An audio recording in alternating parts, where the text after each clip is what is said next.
ଓମ୍ ଶାନ୍ତି 30 March 2025 ଅବ୍ୟକ୍ତ ମୁରଲୀ ପୁନରାବୃତ୍ତି 30/11/2004।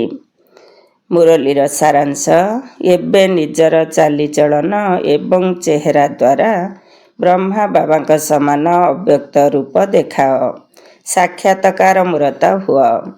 ଏବେ ନିଜର ଚାଲିଚଳନ ଏବଂ ଚେହେରା ଦ୍ୱାରା ବ୍ରହ୍ମା ବାବାଙ୍କ ସମାନ ଅବ୍ୟକ୍ତ ରୂପ ଦେଖାଅ। ସାକ୍ଷାତକାର ମୂରତ ହୁଅ। ଆଜି ଭାଗ୍ୟ ବିଧାତା ବାବା ନିଜର ଚାରିଆଡ଼ର ଶ୍ରେଷ୍ଠ ଭାଗ୍ୟବାନ ପିଲାମାନଙ୍କୁ ଦେଖି ହର୍ଷିତ ହେଉଛନ୍ତି। ସାରା କଳ୍ପ ଭିତରେ ଏଭଳି ଶ୍ରେଷ୍ଠ ଭାଗ୍ୟ କାହାର ବି ହୋଇପାରିବ ନାହିଁ।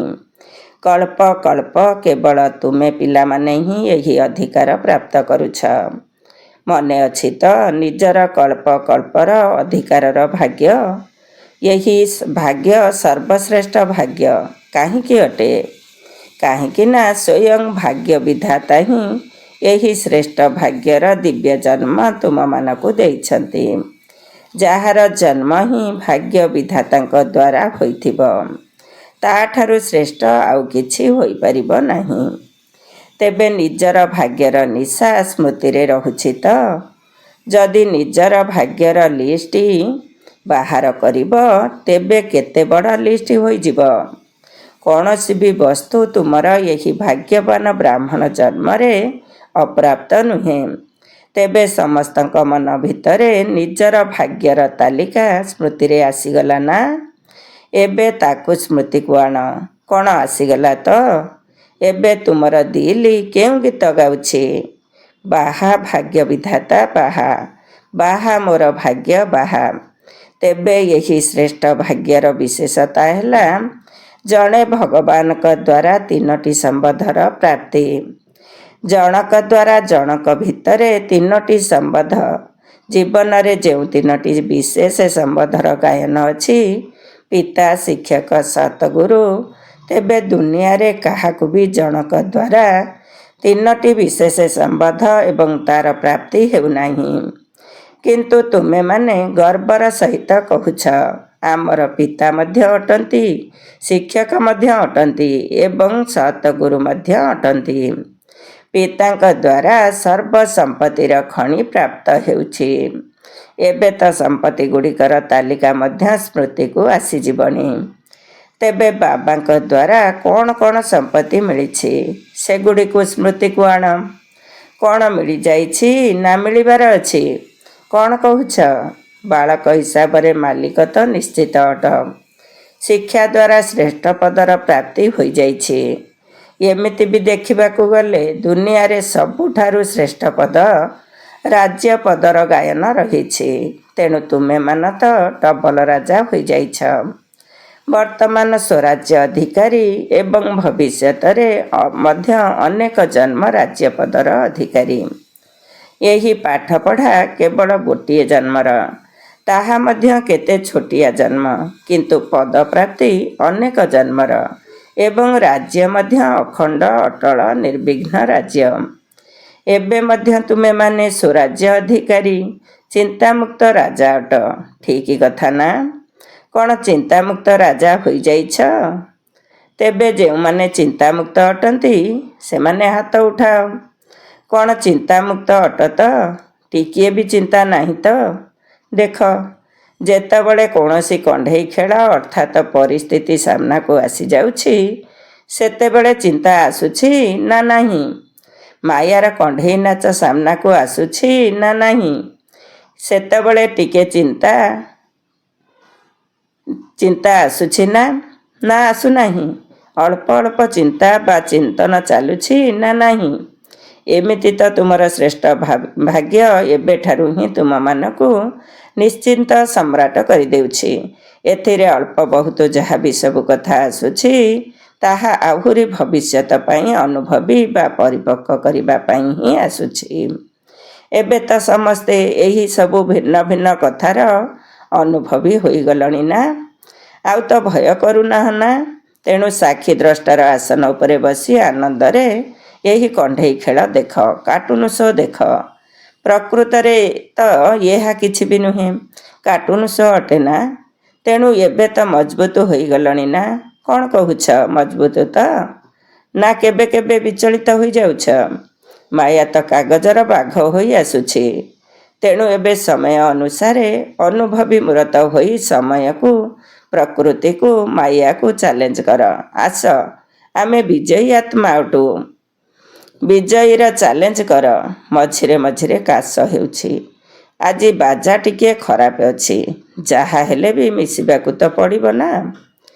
ତେବେ ବାପ ଦାଦାଙ୍କ ପାଖକୁ ଦୁଇଟି ଗ୍ରୁପ ବାରମ୍ବାର ଆସୁଛନ୍ତି। କାହିଁକି ଆସୁଛନ୍ତି ଜାଣିଛ?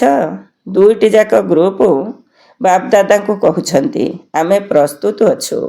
ଗୋଟିଏ ହେଲା ସମୟ, ପ୍ରକୃତି ଏବଂ ମାୟା। ମାୟା ବି ଜାଣିଗଲାଣି ଏବେ ମୋର ରାଜ୍ୟ ଯାଉଛି। ଏବଂ ଦ୍ୱିତୀୟ ଗ୍ରୁପଟି ହେଲା ଆଡ଼ଭାନ୍ସ ପାର୍ଟି। ଦୁଇଟି ଯାକ ଗ୍ରୁପ ତାରିଖ ପଚାରୁଛନ୍ତି। ବିଦେଶରେ ତ 1 ବର୍ଷ ପୂର୍ବରୁ ତାରିଖ ନିର୍ଦ୍ଧାର୍ଯ୍ୟ କରୁଛନ୍ତି ନା, କିନ୍ତୁ ଏଠାରେ 6 ମାସ ପୂର୍ବରୁ ମଧ୍ୟ କରିଦେଉଛ। ତେବେ ଭାରତରେ ଟିକିଏ ଶୀଘ୍ର କରୁଛନ୍ତି। 15 ଦିନ ଭିତରେ ମଧ୍ୟ କୌଣସି କାର୍ଯ୍ୟକ୍ରମର ତାରିଖ ନିର୍ଦ୍ଧାର୍ଯ୍ୟ ହୋଇଯାଉଛି।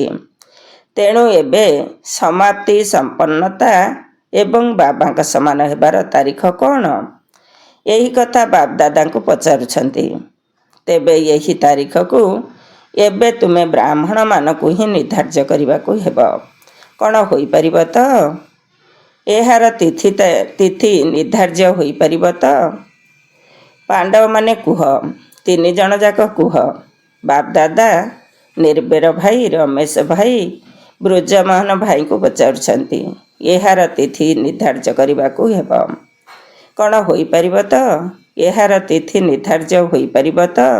କୁହ, ହୋଇପାରିବ ନା ଅଚାନକ ହେବ?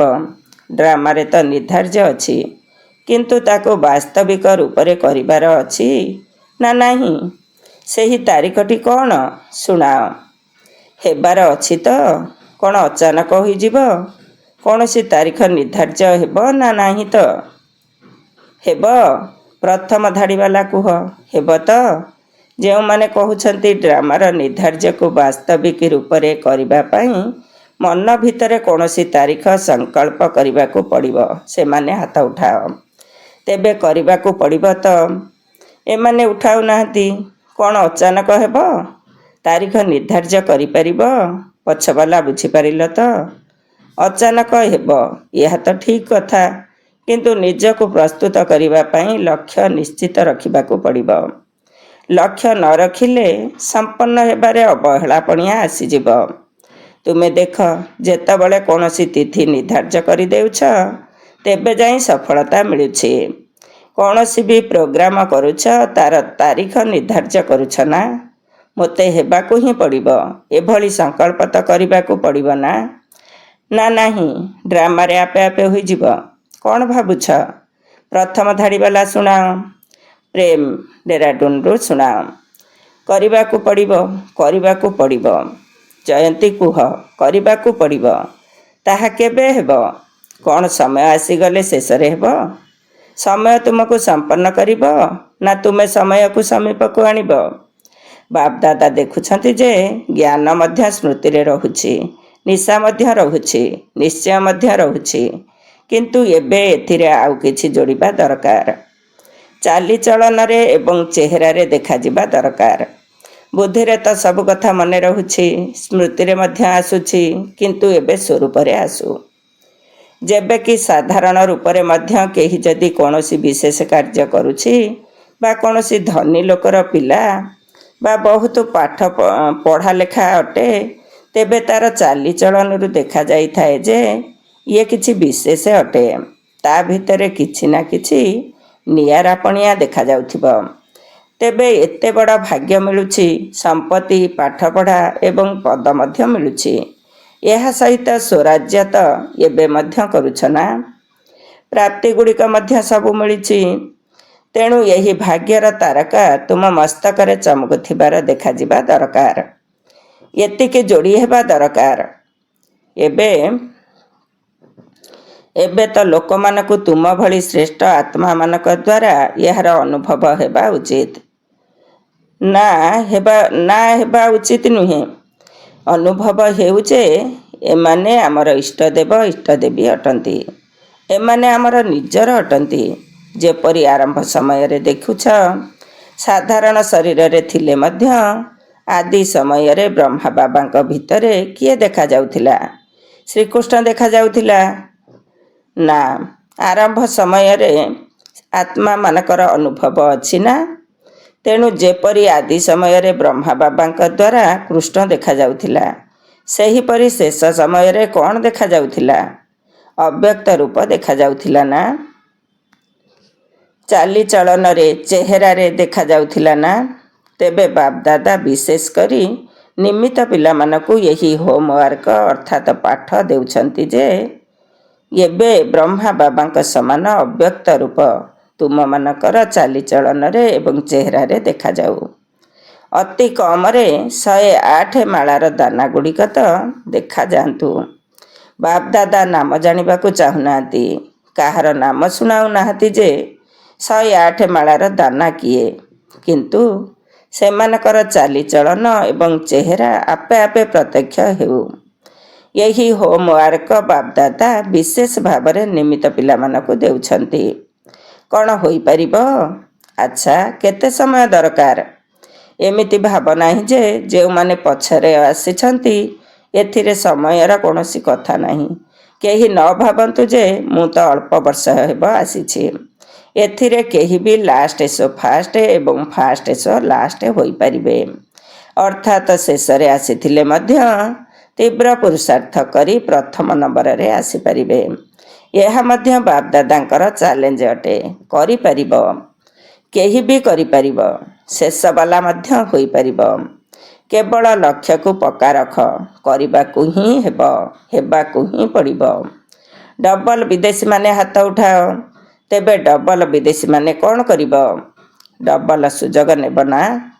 ବାପଦାଦା ନାମ ଶୁଣାଇବେ ନାହିଁ, କିନ୍ତୁ ସେମାନଙ୍କର ଚେହେରା କହିଦେବ ଇଏ ହିଁ ଅଟନ୍ତି। ସାହସ ଅଛି ତ? ବାପଦାଦା ପ୍ରଥମ ଧାଡ଼ିବାଲାଙ୍କୁ ଦେଖୁଛନ୍ତି। ସାହସ ଅଛି ତ? ଯଦି ସାହସ ଅଛି ତେବେ ହାତ ଉଠାଅ। ପଛବାଲା ମଧ୍ୟ ଉଠାଇ ପାରିବ। ଯିଏ କରିବ ସିଏ ଅର୍ଜୁନ, ଅର୍ଥାତ୍ ପ୍ରଥମ ନମ୍ବର ହେବ। ଆଚ୍ଛା, ବାପଦାଦା ଏହାର ଫଳାଫଳ ଦେଖିବା ପାଇଁ 6 ମାସ ସମୟ ଦେଉଛନ୍ତି। 6 ମାସର ଫଳାଫଳ ଦେଖିବେ, ତାପରେ ଫାଇନାଲ କରିବେ। ଠିକ୍ ଅଛି ତ? କାହିଁକି ନା ଦେଖାଯାଉଛି ସମୟର ବେଗ ଏବେ ତୀବ୍ର ଗତିରେ ଆଗକୁ ବଢ଼ି ଚାଲିଛି। ତେବେ ସମୟ ଅର୍ଥାତ୍ ରଚନାକୁ ତୀବ୍ର ଗତିରେ ଯିବା ଉଚିତ ନୁହେଁ, ରଚୟିତାଙ୍କୁ ତୀବ୍ର ଗତିରେ ଯିବା ଉଚିତ। ତେଣୁ ପୁରୁଷାର୍ଥର ବେଗକୁ ଆଉ ଟିକିଏ ତୀବ୍ର କର। ଏବେ ଉଡ଼। ଚାଲୁଛ ତ କୁହ ନାହିଁ, ଉଡ଼ୁଛି କୁହ। ଉତ୍ତର ଦେବାବେଳେ ବହୁତ ଭଲ ଭଲ ଉତ୍ତର ଦେଉଛ। ଆମେ ହିଁ ତ ଅଟୁ ନା? ଆମ ଛଡ଼ା ଆଉ କିଏ ହେବ? ବାପଦାଦା ମଧ୍ୟ ଖୁସି ହେଉଛନ୍ତି। କିନ୍ତୁ ଏବେ ଲୋକମାନେ କିଛି ନା କିଛି ଦେଖିବାକୁ ଚାହୁଁଛନ୍ତି। ବାପଦାଦାଙ୍କର ମନେ ଅଛି, ଯେତେବେଳେ ଆଦି ସମୟରେ ତୁମେ ପିଲାମାନେ ସେବା କରିବା ପାଇଁ ବାହାରକୁ ଯାଇଥିଲ, ସେତେବେଳେ ପିଲାମାନଙ୍କ ଦ୍ୱାରା ମଧ୍ୟ ସାକ୍ଷାତକାର ହେଉଥିଲା। ତେଣୁ ଏବେ ସେବା ପ୍ରତି ଏବଂ ସ୍ୱରୂପ ପ୍ରତି ଦୁଇ ଆଡ଼କୁ ଧ୍ୟାନ ଦେବା ଦରକାର। ତାହେଲେ କ'ଣ ଶୁଣିଲ? ଏବେ ସାକ୍ଷାତକାର ମୂରତ ହୁଅ, ସାକ୍ଷାତ ବ୍ରହ୍ମା ବାବା ସମାନ ହୁଅ। ଆଚ୍ଛା, ଆଜି ନୂଆ ନୂଆ ପିଲାମାନେ ମଧ୍ୟ ବହୁତ ଆସିଛନ୍ତି। ନିଜର ସ୍ନେହର ଶକ୍ତି ଦ୍ୱାରା ସମସ୍ତେ ପହଞ୍ଚି ଯାଇଛନ୍ତି।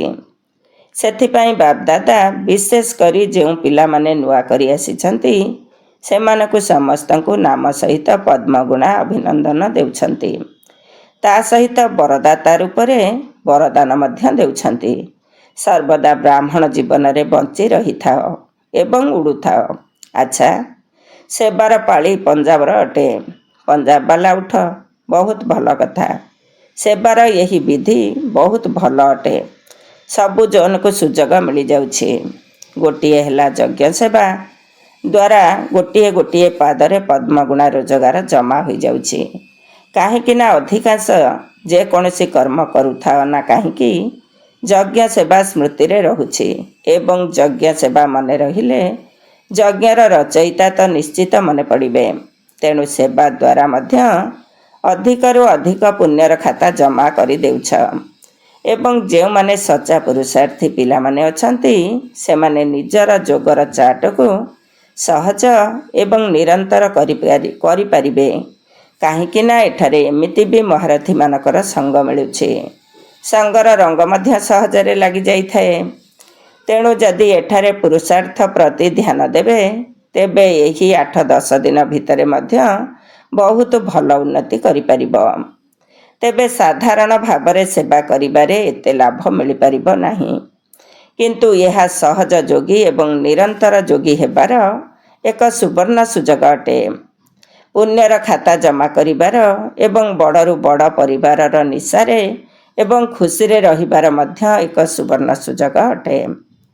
ତେବେ ପଞ୍ଜାବ ବାଲାଙ୍କୁ ସୁଯୋଗ ମିଳିଛି, ସବୁ ଜୋନ୍କୁ ତ ସୁଯୋଗ ମିଳୁଛି, କିନ୍ତୁ ଲକ୍ଷ୍ୟ ରଖ ଯେ 3 ପ୍ରକାରର ଲାଭ ମିଳୁଛି ତ।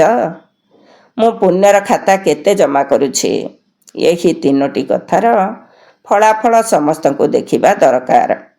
ଡ୍ରାମା ଅନୁସାରେ ଚାନ୍ସ ଅର୍ଥାତ୍ ସୁଯୋଗ ତ ମିଳିଛି, କିନ୍ତୁ ତୁମେମାନେ ଚାନ୍ସ ନେଲାବାଲା ଚାନ୍ସଲର ଅର୍ଥାତ୍ କୁଳପତି ହୁଅ। ତେବେ ପଞ୍ଜାବ ବାଲା ତ ବୁଦ୍ଧିମାନ ଅଟନ୍ତି ନା? ଭଲ କଥା, ବହୁତ ସଂଖ୍ୟାରେ ମଧ୍ୟ ଆସିଛ ଏବଂ ସେବା ମଧ୍ୟ ଖୋଲା ଦିଲ୍ଲୀରେ ମିଳିଛି। ଆସିବା ବାଲା ସଂଖ୍ୟା ମଧ୍ୟ କମ୍ ନୁହେଁ। ସଂଗଠନ ମଧ୍ୟ ଭଲ ଅଛି। ଆଜି 2ଟି ୱିଙ୍ଗ, ମହିଳା ୱିଙ୍ଗ ଏବଂ ଗ୍ରାମ ବିକାଶ ୱିଙ୍ଗ ମିଟିଂ କରିବା ପାଇଁ ଆସିଛନ୍ତି। ମହିଳା ୱିଙ୍ଗ ବାଲା ଉଠ। ଏଥିରେ କ'ଣ ଅଧିକାଂଶ ଟିଚରମାନେ ଅଛନ୍ତି କି? ଟିଚରମାନେ ହାତ ଉଠାଅ। ବହୁତ ଭଲ ସୁଯୋଗ ମିଳିଛି। ସେବାକୁ ସେବା ଏବଂ ସେବା କରିବା ପୂର୍ବରୁ ମେବା ଅର୍ଥାତ୍ ଫଳ, ସଂଗଠନର ମଜା ଏବଂ ବାବାଙ୍କ ସହିତ ମିଶିବାର ମଧ୍ୟ ମଜା ନେବାର ଫଳ। ତେଣୁ ସେବା ଏବଂ ମେବା 2ଟି ଯାକ ମିଳିଗଲା। ଭଲ କଥା। ଏବେ ଆଉ କୌଣସି ନୂଆ ଯୋଜନା କରିଛ କି? ଯିଏ ବି କରିଛ, ଚାହେଁ ମହିଳା ବର୍ଗବାଲା ହୁଅନ୍ତୁ ବା କୌଣସି ବର୍ଗର ସଂଗଠନ ହୁଅନ୍ତୁ, ତେବେ ପ୍ରତ୍ୟେକ ବର୍ଗ କିଛି ନା କିଛି ବିଶେଷ ନିଜର ବାସ୍ତବିକ ଚାଲିଚଳନରେ ଏବଂ ଚେହେରାରେ କୌଣସି ନା କୌଣସି ଗୁଣର ବା ଶକ୍ତିର ଧାରଣା କରିବାର ଦାୟିତ୍ୱ ନିଅନ୍ତୁ। ଆମେ ଏହି ବର୍ଷ ବା ସଂଗଠନ ଚାହେଁ ମହିଳା ବର୍ଗ ହୁଅନ୍ତୁ ବା କେହି ହୁଅନ୍ତୁ, ଏହି ଗୁଣ ବା ଶକ୍ତିକୁ ବାସ୍ତବିକ ଜୀବନରେ ପ୍ରତ୍ୟକ୍ଷ ରୂପରେ ଧାରଣ କରି ଦେଖାଇବୁ। ସେହିଭଳି ପ୍ରତ୍ୟେକ ବର୍ଗବାଲା କିଛି ନା କିଛି ନିଜ ପାଇଁ ବିଶେଷ ଧାରଣା ନିର୍ଦ୍ଧାରିତ କରନ୍ତୁ ଏବଂ ପରସ୍ପର ଭିତରେ ଯେପରି ସେବାର ଫଳାଫଳ ନୋଟ କରୁଛ ନା, ସେହିଭଳି ଚାହେଁ ଲିଖିତ ହେଉ ବା ସଂଗଠିତ ରୂପରେ ଆଲୋଚନା ଦ୍ୱାରା ହେଉ, ଏହାକୁ ଚେକ୍ କରି ଚାଲ। ତେବେ ପ୍ରଥମେ ତୁମେମାନେ କରି ଦେଖାଅ। ମହିଳା ବର୍ଗବାଲା କରି ଦେଖାଅ। ଠିକ୍ ଅଛି ତ? ତେଣୁ ପ୍ରତ୍ୟେକ ବର୍ଗକୁ କିଛି ନା କିଛି ନିଜ ପାଇଁ ଯୋଜନା କରିବା ଦରକାର ଏବଂ ସମୟ ମଧ୍ୟ ନିର୍ଦ୍ଧାରିତ କର ଯେ ଏତିକି ଦିନ ଭିତରେ ଏତିକି ପ୍ରତିଶତ ପ୍ରାକ୍ଟିକାଲରେ କରିବୁ। ତାପରେ ଦେଖିବ ବାପ ଦାଦା ଯାହା ଚାହୁଁଛନ୍ତି ଚାଲିଚଳନରେ ଏବଂ ଚେହେରାରେ ଆସିବା ଦରକାର, ତାହା ସହଜରେ ହୋଇଯିବ। ତେବେ ଏହାର ଯୋଜନା ପ୍ରସ୍ତୁତ କରି ବାପ ଦାଦାଙ୍କୁ ଦିଅ। ଏବେ ପ୍ରତ୍ୟେକ ବର୍ଗ କ'ଣ କରିବ? ସେବାର ଯୋଜନାଗୁଡ଼ିକୁ ଯେପରି ନୋଟ କରୁଛ ନା, ସେହିପରି ଏହାକୁ ମଧ୍ୟ ପ୍ରସ୍ତୁତ କରି ଦେଖାଅ। ଠିକ୍ ଅଛି ନା? ପ୍ରସ୍ତୁତ କରି ଦେଖାଅ। ବହୁତ ଭଲ। ଛୋଟ ଛୋଟ ସଂଗଠନ ମଧ୍ୟ କମାଲ କରିପାରିବ। ଠିକ୍ ଅଛି। ଟିଚରମାନେ କ'ଣ ଭାବୁଛ? କରିପାରିବ? କରିପାରିବ? ତେବେ ଯୋଜନା କର। ଆଚ୍ଛା, ସେବା ପାଇଁ ଅଭିନନ୍ଦନ। ଗ୍ରାମ ବିକାଶ ବର୍ଗରେ ପିଲାମାନେ ଉଠ। ଆଜି ପର୍ଯ୍ୟନ୍ତ ଗ୍ରାମର ବିକାଶ ବାଲା କେତେ ଗ୍ରାମ ପରିବର୍ତ୍ତନ କଲଣି? କେତେ ଗ୍ରାମରେ ସେବା କରିଛ? 7ଟି ଗ୍ରାମରେ ସେବା କରିଛୁ ଏବଂ ଗୋଟିଏ ଗ୍ରାମରେ 75% କାମ ହୋଇଛି। ଏହି ମିଟିଂରେ ମଧ୍ୟ କାର୍ଯ୍ୟକ୍ରମ ରଖିଛୁ। ସମୟର ଡାକରା ସ୍ୱଚ୍ଛ ସ୍ୱର୍ଣ୍ଣିମ ଭାରତ। ଏହି ଯୋଜନା ଅନୁଯାୟୀ ଗ୍ରାମ ଗ୍ରାମକୁ ଯାଇ ବ୍ୟସନମୁକ୍ତ ଏବଂ ସ୍ୱଚ୍ଛ କରିବାର ସେବା କରିବୁ। ବହୁତ ଭଲ। ବାସ୍ତବିକ ରୂପରେ କରୁଛ ନା? ଏହାର ସମ୍ପୂର୍ଣ୍ଣ ଫଳାଫଳ ପ୍ରଧାନମନ୍ତ୍ରୀ ରାଷ୍ଟ୍ରପତିଙ୍କ ପାଖକୁ ଯାଉଛି କି? ଏବେ ପଠାଇ ନାହୁଁ, ପଠାଇବା ଦରକାର, କାହିଁକିନା ଗ୍ରାମ ଗ୍ରାମକୁ ଯାଇ ତୁମେମାନେ ଯାହା ସବୁ ବାସ୍ତବିକ ରୂପରେ କରୁଛ, ଏସବୁ ତ ସରକାରଙ୍କର କାମ। ଏଥିରେ ତୁମେମାନେ ସହଯୋଗୀ ହେଉଛ। ତେଣୁ ଏହାର ଫଳାଫଳକୁ ଦେଖି ସେମାନେ ଖୁସି ହେବେ। ଏଭଳି ଗୋଟିଏ ସଂକ୍ଷିପ୍ତ ବିବରଣୀ ମଧ୍ୟ ପ୍ରସ୍ତୁତ କର, ଯାହାକୁ ସମସ୍ତ ମୁଖ୍ୟ ମୁଖ୍ୟ ସରକାରୀ ଅଧିକାରୀଙ୍କ ନିକଟକୁ ପଠାଇ ପାରିବ। ପୁସ୍ତକ ନୁହେଁ କି ପତ୍ରିକା ମଧ୍ୟ ନୁହେଁ, ସଂକ୍ଷିପ୍ତ ରୂପରେ ସବୁଆଡ଼ର ଫଳାଫଳର ବିବରଣୀ ପଠାଇବା ଦରକାର। ବହୁତ ଭଲ କଥା, ଅଭିନନ୍ଦନ। ଆଚ୍ଛା, ମଝିରେ ମଝିରେ କାଶ ହେଉଛି। ଆଜି ବାଜା ଶାନ୍ତି ଚାହୁଁଛି। ଆଚ୍ଛା, ବାପଦାଦାଙ୍କ ନିକଟକୁ ଚାରିଆଡ଼ର ସେବାର ଫଳ ମଧ୍ୟ ଆସିଯାଉଛି ଏବଂ ଆଜିକାଲି ବିଶେଷ କରି କୌଣସି ବି କୋଣ ଅନୁକୋଣ ବାକି ରହିବା ଉଚିତ ନୁହେଁ। ସମସ୍ତଙ୍କୁ ସନ୍ଦେଶ ମିଳିଯାଉ। ଯେଉଁ ସବୁ ଯୋଜନା ଗୁଡ଼ିକୁ ତୁମେମାନେ ବାସ୍ତବିକ ରୂପରେ କରୁଛ, ତା'ର ଫଳାଫଳ ମଧ୍ୟ ଭଲ ଅଛି।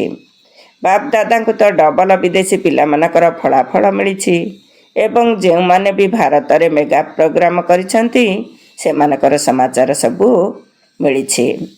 ଚାରିଆଡ଼େ ସେବାର ସଫଳତାର ଫଳାଫଳ ମିଳିଛି। ତେବେ ପିଲାମାନେ ସନ୍ଦେଶ ଦେବାର ସେବାରେ ଯେପରି ସଫଳତା ପ୍ରାପ୍ତ କରିଛନ୍ତି, ସେହିପରି ନିଜର ବାଣୀ ଦ୍ୱାରା, ସଂକଳ୍ପ ଦ୍ୱାରା ଏବଂ ଏହା ସହିତ ନିଜର ଚେହେରା ଦ୍ୱାରା ଫରିସ୍ତା ରୂପର ସାକ୍ଷାତକାର କରାଇ ଚାଲ। ଆଚ୍ଛା, ଯେଉଁମାନେ ପ୍ରଥମ ଥର ଆସିଛନ୍ତି ସେମାନେ ହାତ ଉଠାଅ। ବହୁତ ଅଛନ୍ତି। ଭଲ କଥା। ଅତି ବିଳମ୍ବର ବୋର୍ଡ଼ ଲାଗିବା ପୂର୍ବରୁ ଆସିଯାଇଛ। ଭଲ କଥା, ସୁଯୋଗ ନିଅ, ଚମତ୍କାରୀ କରି ଦେଖାଅ। ଯଦି ସାହସ ରଖିବ, ତେବେ ସବୁ ପିଲାଙ୍କ ସାଥିରେ ବାପଦାଦାଙ୍କର ସହଯୋଗ ନିଶ୍ଚିତ ରହିଛି। ଆଚ୍ଛା, ବାପଦାଦା ଚାରିଆଡ଼ର ସାକାର ରୂପରେ ସମ୍ମୁଖରେ ବସିଥିବା ପିଲାମାନଙ୍କୁ ଏବଂ ନିଜ ନିଜ ସ୍ଥାନରେ ନିଜ ନିଜ ଦେଶରେ ବାବାଙ୍କ ସହିତ ମିଳନ କରୁଥିବା ଚାରିଆଡ଼ର ପିଲାମାନଙ୍କୁ ବହୁତ ବହୁତ ସେବାର, ସ୍ନେହର ଏବଂ ପୁରୁଷାର୍ଥର ଅଭିନନ୍ଦନ ତ ଦେଉଛନ୍ତି, କିନ୍ତୁ ପୁରୁଷାର୍ଥରେ ତୀବ୍ର ପୁରୁଷାର୍ଥୀ ହୋଇ ଏବେ ଆତ୍ମାମାନଙ୍କୁ ଦୁଃଖ ଅଶାନ୍ତିରୁ ମୁକ୍ତ କରିବାର ଆହୁରି ଅଧିକ ପୁରୁଷାର୍ଥ କର। କାରଣ ଦୁଃଖ, ଅଶାନ୍ତି, ଭ୍ରଷ୍ଟାଚାର ଏବେ ଅତି ଆଡ଼କୁ ଯାଉଛି। ଏବେ ଅତିକୁ ଅନ୍ତ କରି ସବୁ ଆତ୍ମାକୁ ବାବାଙ୍କ ଠାରୁ ମୁକ୍ତିଧାମର ସମ୍ପତ୍ତି ପ୍ରାପ୍ତ କରାଅ।